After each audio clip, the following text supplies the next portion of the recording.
Yo, how we living, man? I thought I'd make a small video. Yes, I'm in the back of my motherfucking truck. I'm just chilling, man. But I'm social mediaing like everybody else these days, and man, this shit, what they got us doing, man, what they got us doing is kind of crazy. They got us debating as black people whether or not the numbers matter, okay? Look, I'm not here to tell somebody that you don't go into a project or a poor community, whether it be white, black, or Mexican, and find crime. I don't deny that. But to tell me that the reason why the Mexican or the black or the Asian or the white is committing a crime because they're a bad person is just false. That's a false lie. No. The number one reason why anybody commits a crime is out of necessity. Necessity is like saying this. I heard this video the other day about this dude saying it's basically in our nature, human nature, to survive. White people or European Americans call it survival instincts. Okay? So they'll say, well, my survival instincts kick in, I know to grab my AR-15. How is that any different than a black, a Mexican, or a poor white? You see what I'm saying to you? Their survival instincts is going to naturally kick in a situation. So here you got this black dude, Mexican or white dude, in a poor situation, but he's living a rich life. You know, so he's got the nice car. He keeps loud weed. His clothes is nice. You see the money, whatever. Now you got another dude, a black to a black, a Mexican to a Mexican, or white to a white, right? And the poor black, the poor white, and the poor Mexican is going to come up to the doing better black, doing better white, or doing better Mexican and say, hey man, would you please give me some bread to eat because I'm starving? You know, basically give me a job, or basically help me out. The better living black, white, or Mexican in the poor community is going to say no. The other guy, the poor, the less fortunate, is going to say, well, I'm going to ask you again, can I please have something to eat because you're eating pretty good?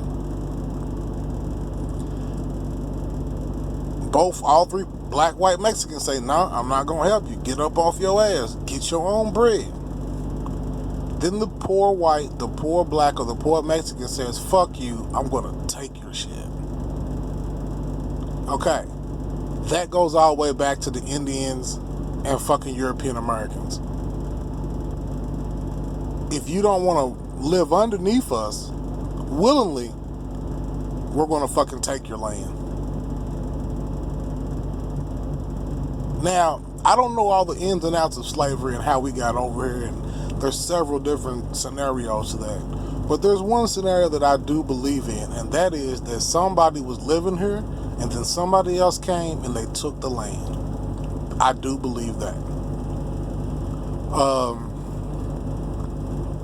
My point to saying this is that they got black people debating whether or not the things that black people do in the inner city are wrong. I'm saying, as black people, we need to stop telling each other, you need to stop killing black people. Oh, Henry, but it's true. I'm not saying that black people don't commit crimes.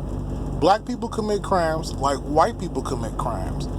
You don't hear white people say stop committing crimes. You don't hear Asians tell Asians stop committing crimes. You might, and this is a might, you might get Mexicans telling Mexicans to stop committing crimes, but that's even a rare thing to see. The only people that do it is us. And that's because everybody from white, black, Mexican, doesn't matter, everybody's saying that the biggest threat in the community is black people. What I'm saying is that is not true.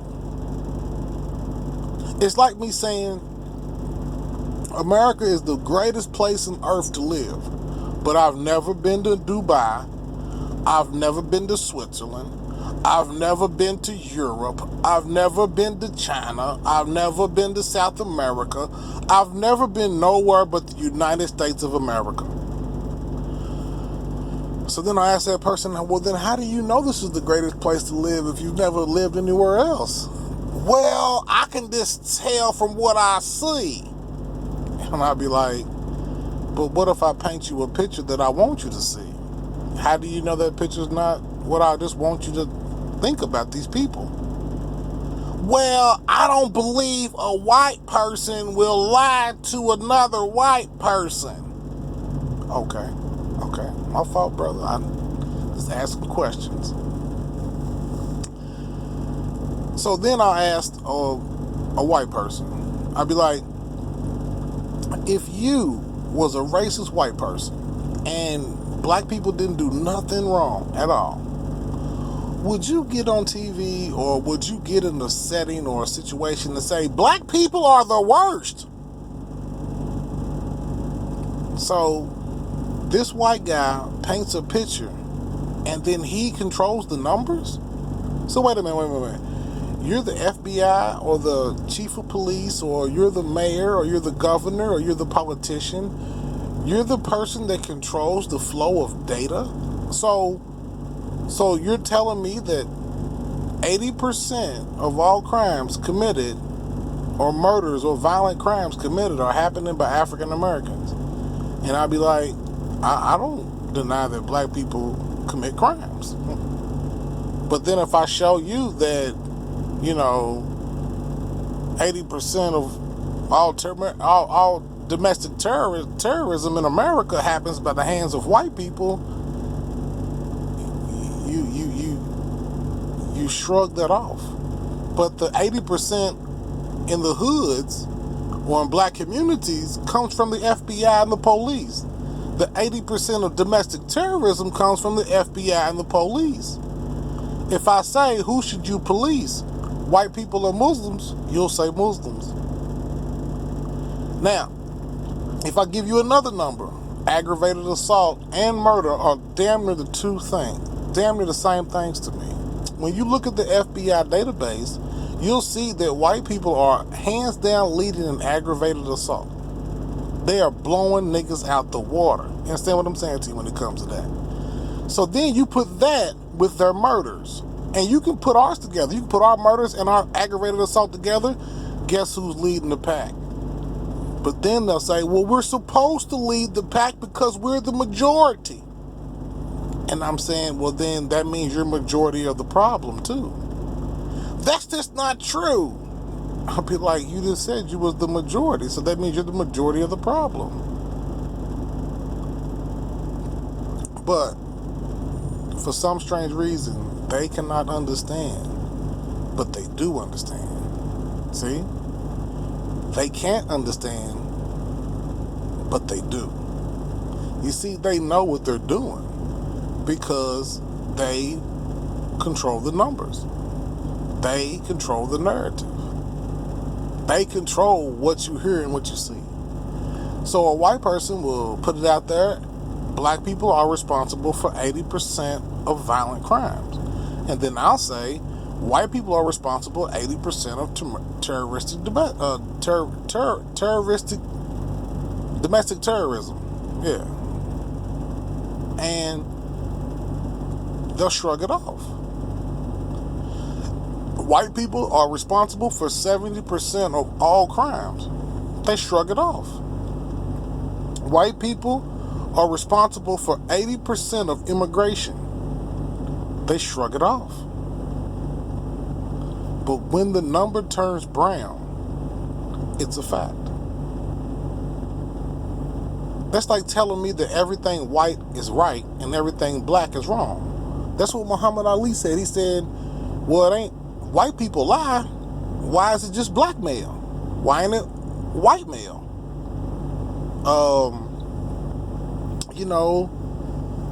angel food cake is white and devil's food cake is black. Everything white is good. Everything black is bad. They got us as black people believing that we're bad because they keep saying it. So then I'll ask them, do you believe there's any racism in law enforcement? I don't believe that. How in the fuck do you not believe that? I mean, you believe that this police officer hanging around all whites with skinheads is nothing that's not a sign? I thought they was called skinheads. Ain't that what they was doing back in the skinheads or whatever the fuck they was called? They went from the KKK to the skinheads. That's the same thing. They all get their little shave. Every time I see a white police officer with a shaved head, I'm knowing why he's doing that. That's just how I feel about it. But with all that said, if I say to somebody that black people are concentrated to a certain area, like white people are concentrated to a certain area, if you would look at it as a whole, you would see the bigger picture. And the bigger picture is that white people are responsible for 70% of the problems in our world. They're responsible for 80% of the domestic terrorism.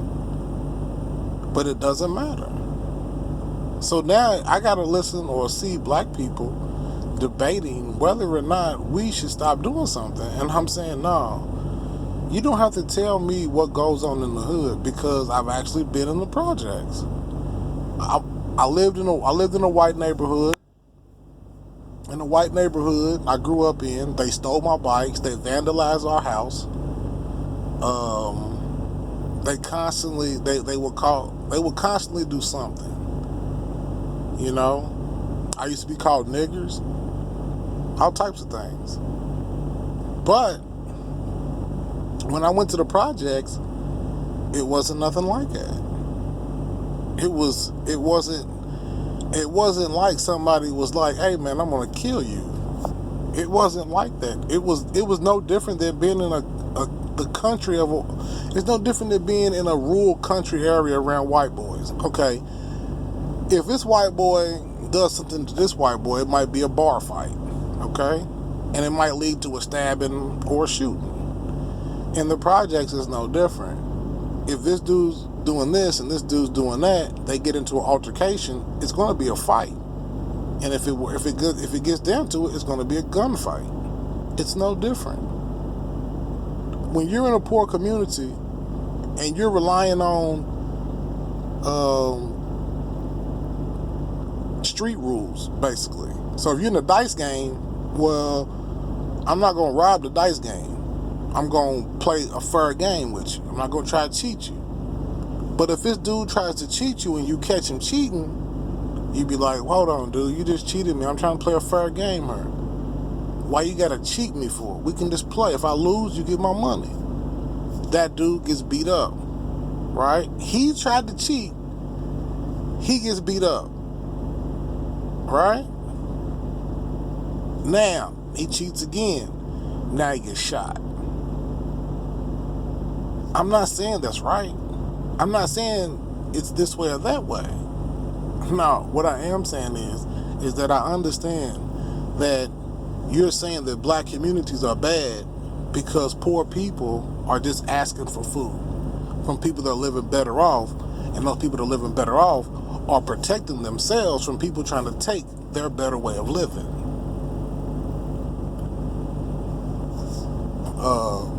You're telling me that it's bad to live in the hoods or be in hoods when I'm saying I understand that if you've never lived in the projects, if you've never lived around black people, you have no fucking clue what it's like. It's like saying America is the greatest place on earth and you've never been to Africa. It's like saying America's the greatest place on earth and you've never been to Germany. You cannot say a place is the greatest place on earth and you've never been there for yourself.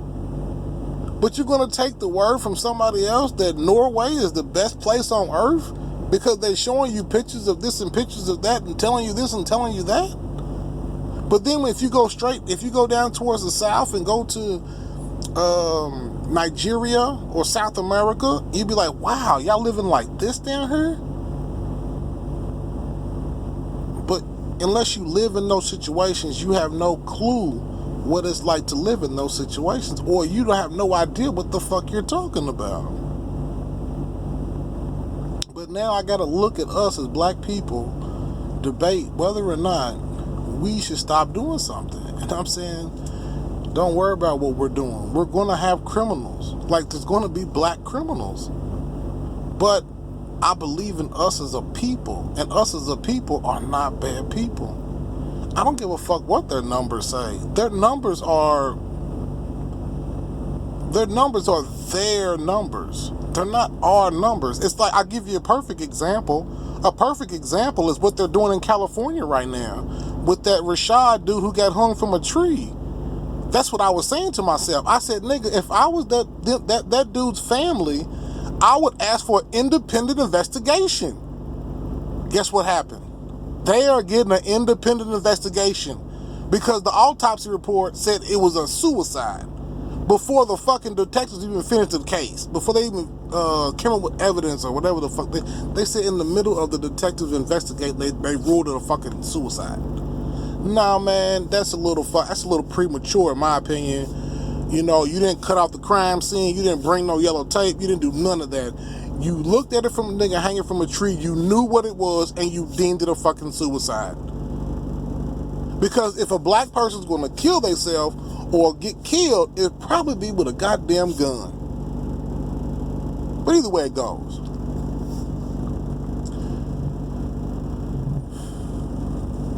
That particular situation is like me just saying, look, if we was the police department, if we was the FBI, if we was the Department of Justice, okay, if we was in those positions, you know, majority of those positions, overwhelmingly majority of those positions, and the numbers were the same, I couldn't deny it. Because I'm knowing a black person's not going to hate on a black person, especially on a mass scale.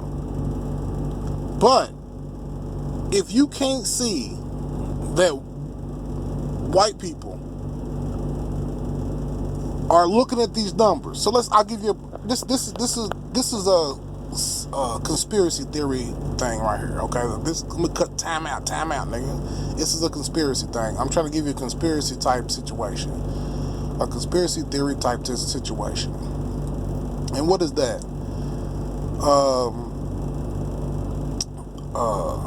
The police see the numbers, right? They see it. They see that black people are responsible for, let's say, 60 or 59%, 55% of all violent murders in America. Across the board, from New York to California, black people are responsible for 55%. But if you look at all the numbers, white people are responsible for 45%. That number's too close. So what do? They shave a little bit off the top, and they add a little bit on the top. And now you got 70% versus 30%. Somebody says, oh, that's just not true. That's a conspiracy. I just sit up here and said, it's not true. It's a conspiracy theory. I just said that. But my point to making it is that if you want to sit up here and tell me, as a black man, right, that if I did not like white people, I would not make white people look bad.